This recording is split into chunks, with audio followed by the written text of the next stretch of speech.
Good morning, students. Today we will discuss the topic post behavioralism. What is the meaning and when it come and who described about it? Question is, what do you mean by the post behavioralism? Soon the supporter of the modern viewpoint of politics felt the need to bring reform in it, as a result of which the reform movement of the behavioralism came into existence.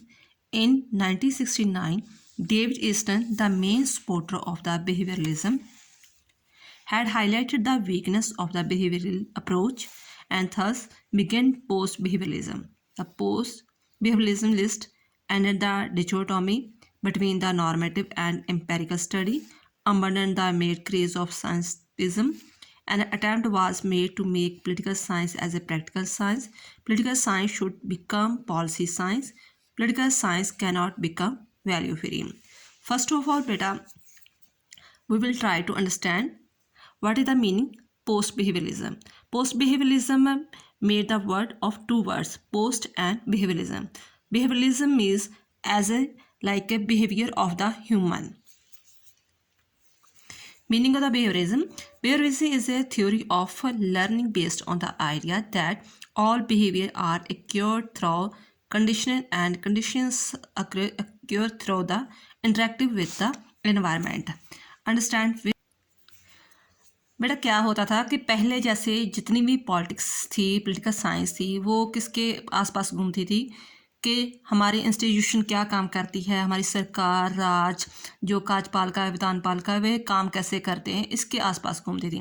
Then after फिर behaviourism जो revolutions आया, उसने कहा कि नहीं, जो जितनी भी राजनीति है वो किसके द्वारा इफेक्ट होती है, ह्यूमन बिहेवियर के द्वारा इफेक्ट होती है.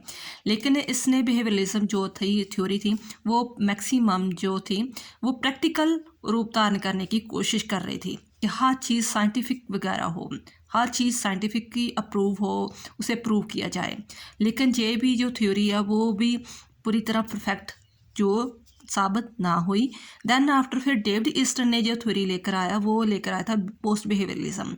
उसने कहा कि नहीं, हमें जो भी चीज़ वगैरह ट्राई करनी है, मान लो कि हमने कुछ भी समझना है तो हमें ऑब्जेक्टिव फैक्टिव को ध्यान में रखना होगा.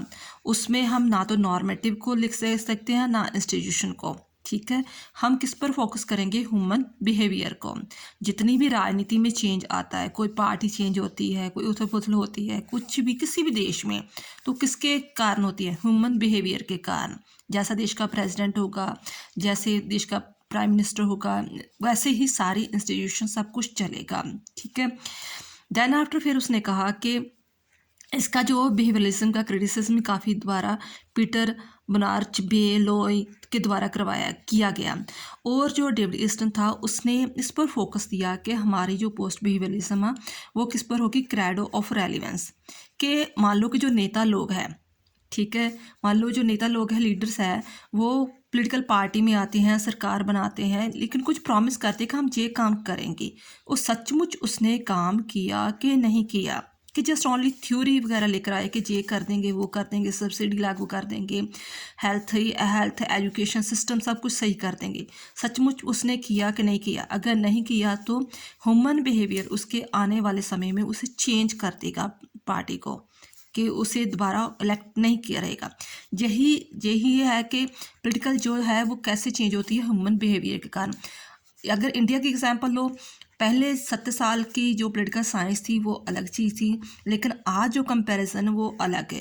पहले वो कहते थे कि जैसे बेसिक नीड्स होती हैं, रोटी, कपड़ा, मकान, उसी पर फोकस होता था. लेकिन आज फोकस किस पर है? आज है हमारी एजुकेशन पर, हेल्थ पर, ठीक है, एम्प्लॉयमेंट में, हमारी जो टेक्नोलॉजी पर, इस पर है कि हम दुनिया से कंपैरिजन कर सकें, उस पर है. तो वो पॉलिटिकल साइंस जो है वो पोस्ट बिहेवियरलिज्म क्या कहते हैं कि हमें जो पॉलिटिकल साइंस में क्रेडो ऑफ रेलिवेंस चाहिए, कि वो क्रेडो रेलिवेंस किसके द्वारा आएगी? ह्यूमन बिहेवियर को स्टडी करके कि ह्यूमन बिहेवियर क्या चाहता है, उसी के अकॉर्डिंग सारा कुछ चेंज होगा, उसी के द्वारा हम सारी स्टडी कर पाएंगे, उसी के अकॉर्डिंग सारी इंस्टीट्यूशन, सारा सिस्टम चलेगा.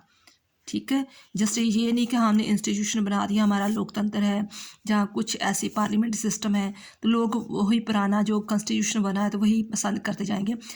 आज के अकॉर्डिंग जो चीज़ें की डिमांड है उसके अकॉर्डिंग अगर पार्टीज पॉलिटिकल साइंस जो थ्योरी बनाती है, काम करती है, तो वो सक्सेसफुल होगी, अदरवाइज नहीं होगी। आई होप आपको चीज़ समझ आ गई होगी और इसे एक्सप्लेन करेंगे हम नेक्स्ट वीडियो में। थैंक्स बेटा।